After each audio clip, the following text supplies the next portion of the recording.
Yesterday we fought our campaign day, the summer of 43, which was a campaign day set up by myself and Michael Fee of my club. And Fee was the brain and ideas behind it, and it was a gloriously fun day. We had 16 signups. Unfortunately, we had a massive dropout. A lot of people were off sick. Something's going around in Denmark, apparently.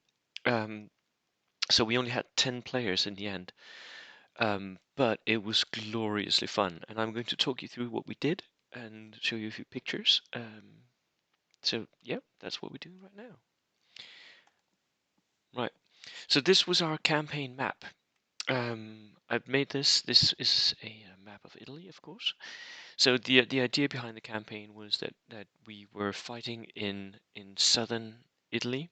It was sort of the Allied had invaded Sicily and they were pushing into the southern tip of Italy, and the Axis powers had to defend it. So there were roughly three zones. We had these two. Each of these circles, by the way, represents a table.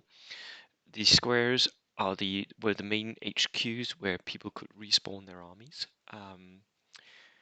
And then we had to push up and grab as many of these tables. So each hour we had a count. Each hour, if you were uncontested on the table, you got a point. And so people were pushing up and fighting back and forth. And the lines here, they represent roads or access points, and they each took 15 minutes to travel. So if you were moving from, let's say, the Allied headquarters here at Baytown, you could move to Taranto in 15 minutes, and then you moved to that table. And if there was an enemy there, you fought a battle. Um, and the cool thing here was that we didn't play any missions. There were no missions. The missions sort of narrated themselves because you got an order from your commander. Each side had elected a commander. You got an order for what you had to do, and you could try and do that, or you could ignore it, I mean, and there was disobedience. There was like one time where one guy didn't do what he was supposed to do and actually did something else and had saved their whole side. So that was really cool.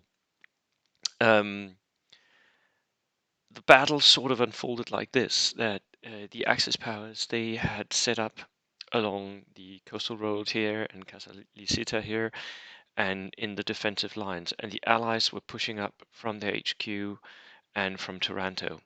So the Allies started pushing up the Adriatic Road, but at the same time they got hit in Taranto. And I was actually defending Taranto here. And so I was sitting in Taranto. One of my colleagues had moved up, and because I sent him a message, I'm being attacked in Taranto, he turned back and he actually hit the Axis powers, the Germans that were attacking Taranto. He hit them in the back. So, like 2 turns in, all of a sudden, a lot of American dice got plunked into our bag because somebody said, "Well, that was 15 minutes. I'm back." Poop, and then started attacking into the rear lines of the Germans. The Germans got completely ambushed and were wiped out. Um, Also, the Allies managed to take by double teaming, so they had 2 players against one on the defensive lines here. They pushed out the Axis powers. So by then, the Allies were in control of the first 3 tables from their HQ. Then the Axis powers started a counterattack. They set up here along this coastal road and Casalicita. They set up here a defense line. They had one player sacrificing himself at the river crossing down here and just trying intensely to hold off for as long as possible, so the other guys here could sort of rally their armies. And you were respawning like every 5 minutes. You were respawning one dice that you had lost. So they were, if they were uncontested at a table. So the guys who were in the back here were respawning their armies while one guy was getting massively killed. At the same time, So three armies, three Axis armies were holding back the Allies over here. At the same time, the Axis powers made a plan and sort of started pushing down from Foggia down the Adriatic Road, and they were pushing two players that way, so that when they hit Taranto, it was actually 2 against 1. However, at that point, we had the one disobedience. We had one of the allies who had been beaten back at an earlier date, who was back at the HQ, and he had an order to go to defensive lines up here and then push on towards Casalicita. He didn't.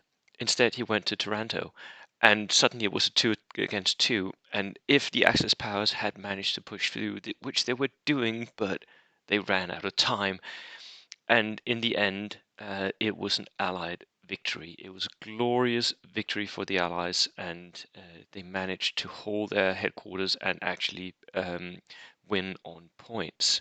Here we have an image of the Adriatic Road.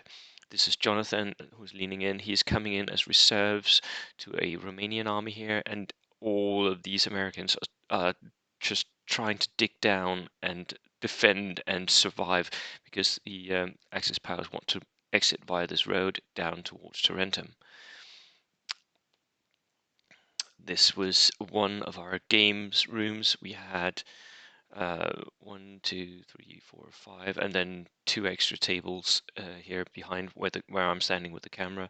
So we had 7 tables in here. These were all the no man's land tables, and in the next room we had the HQs. And oh, by the way, you can see that many players ended up playing on the same tables. Here we have Jan. He is defending against 2 of the players. Jan was the one here who was gloriously covering himself in post-mortem medals, because he sacrificed his whole army just keeping these 2 guys occupied for at least 2 hours. Yeah, and here we have Jan's German army. It was a Hanomag German grenadiers. They were keeping back the Allies for a long, long time. Here we have Michael Fier's army. It was a Tiger army that he had brought. So loads of very thematic, not very competitive armies. This army here kept back for also 2 hours. He held the coastal road against 1 player and then 2 players, and then he retreated one board to the board behind him, and again held them back. So he was buying time for the assault on Tarentum, but in the end it was for naught, as the assault didn't go through. This was Casalicita, the Casalicita table. Here, Anas, he was the main Allied commander, and he held back 2 German armies, 2 Axis powers, 1 German and 1 Japanese army in this mountainous pass, and it was really, really difficult for them to knock him out of his positions. In the end, most of Anas's army died. It sacrificed itself, just keeping back the Axis powers. Again, a glorious rearguard action. That was really fun that you got these rearguard actions, and that was what was so cool about this. Oh, sorry. I wanted to show you here. We have the glorious Allied team who won with their prizes from Warlord Games. Thank you so much for to Warlords Games for actually sponsoring just a narrative event here. It wasn't a tournament in any sense. The winning team got to pick a goodie prize first out of the many prizes here, and Anas of course got to pick the first one, so he took the biggest one because he was the general. So, and then we had the losing team, the Axis powers, myself, Jonathan, Michael, Jan, and Henrik. Thank you so much to anyone participating. Thank you so much to Warlord Games. We're definitely going to do this again, hopefully with more players.